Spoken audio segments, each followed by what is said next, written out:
فرمان مصطفیٰ صلی اللہ تعالی علیہ وآلہ وسلم ہے، جس مومن کی آنکھوں سے اللہ پاک کے خوف سے آنسو نکلتے ہیں اگرچہ مکھی کے سر کے برابر ہوں، پھر وہ آنسو اس کے چہرے کے ظاہری حصے کو پہنچیں تو اللہ پاک اسے جہنم پر حرام کر دیتا ہے۔ حجت الاسلام حضرت سیدنا امام ابو حامد محمد بن محمد غزالی رحمۃ اللہ تعالی علیہ نقل فرماتے ہیں کہ اللہ کے نبی حضرت سیدنا ابراہیم خلیل اللہ علی نبینا علیہ الصلاۃ والسلام جب نماز کے لیے کھڑے ہوتے تو خوف خدا کے سبب اس قدر گریہ وزاری فرماتے، یعنی اس قدر روتے تھے کہ 1 میل کے فاصلے سے ان کے سینے میں ہونے والی گڑ گڑاہٹ کی آواز سنائی دیتی تھی۔ اللہ اللہ، جی چاہتا ہے پھوٹ کے روؤں تیرے ڈر سے، مولا جی چاہتا ہے پھوٹ کے روؤں تیرے ڈر سے، اللہ مگر دل سے قساوت نہیں جاتی۔ سبحان اللہ، جس کا مرتبہ اللہ پاک کی جناب میں جتنا بڑا ہوتا ہے وہ اسی قدر زیادہ خوف خدا کا حامل ہوتا ہے۔ جیسا کہ ابھی آپ نے حضرت سیدنا ابراہیم خلیل اللہ علیہ السلام کی گریہ وزاری کا حال سنا، آپ علیہ السلام کے عظیم و شان رتبے کی کیا ہی بات ہے۔ اسی طرح ایک اور نبی حضرت سیدنا یحییٰ علی نبینا علیہ الصلوۃ والسلام کے بارے میں آتا ہے کہ آپ علیہ السلام جب نماز کے لیے کھڑے ہوتے تو خوف خدا سے اس قدر روتے کہ درخت اور مٹی کے ڈھیلے بھی ساتھ رونے لگتے تھے، حتیٰ کہ آپ علیہ السلام کی آپ کے والد محترم حضرت زکریا علیہ السلام بھی دیکھ کر رونے لگتے، یہاں تک کہ بے ہوش ہو جاتے۔ مسلسل بہنے والے آنسوؤں کے سبب حضرت سیدنا یحییٰ علی نبینا علیہ الصلوۃ والسلام کے رخسار مبارک یعنی بابرکت گالوں پر زخم ہو گئے تھے۔ والدہ ماجدہ رحمت اللہ تعالی علیہا آپ علیہ السلام کے پاکیزہ رخساروں پر پشمینے یعنی اون کی پٹیاں چپٹا دیتی تھیں۔ جب بھی آپ علیہ السلام نماز کے لیے کھڑے ہوتے تو رونا شروع کر دیتے، جس کے نتیجے میں وہ اونی پٹیاں بھیگ جاتی۔ والدہ محترمہ رحمت اللہ تعالی علیہا انہیں خشک کرنے کے لیے جب نچوڑتی اور آپ علیہ السلام اپنے آنکھوں سے نکلنے والے پانی کو اپنی ماں کے بازو پر گرتا ہوا دیکھتے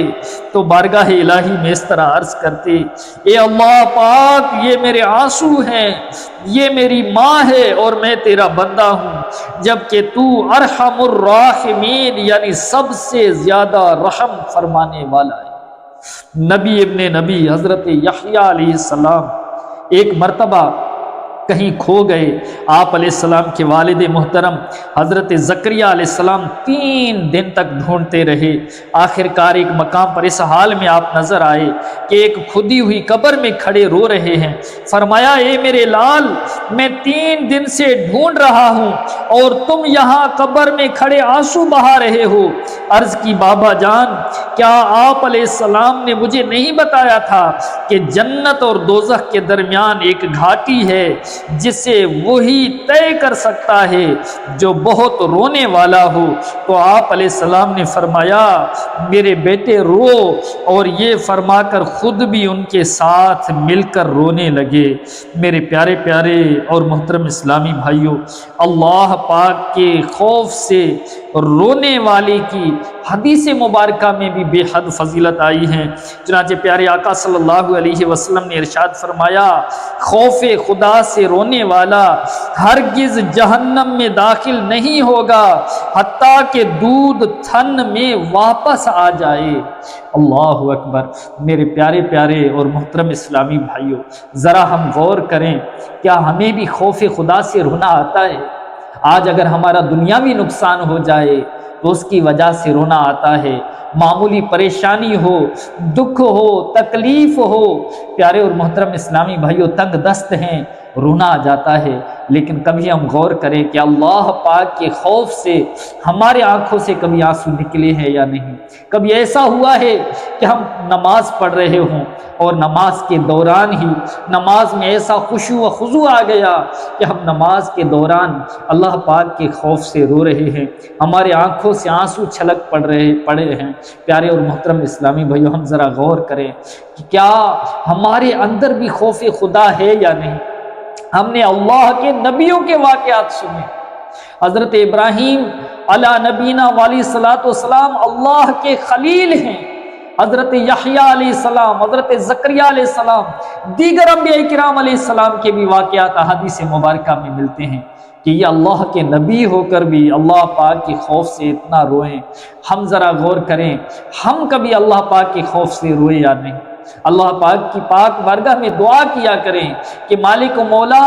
ہمیں بھی اپنے خوف سے رونے والی آنکھیں عطا فرما، تیرے ڈر سے، تیرے خوف سے میں تھر تھر رہوں کانپتا، یا الہی میرا ہر عمل بس تیرے واسطے ہو، کر اخلاص ایسا عطا یا الہی۔ اللہ پاک ہمیں بھی فکر آخرت نصیب فرمائے، ہمیں بھی اپنی خوف میں رونے والی آنکھیں عطا فرمائے، آمین بجاہ النبی الامین صلی اللہ تعالی علیہ وآلہ وسلم۔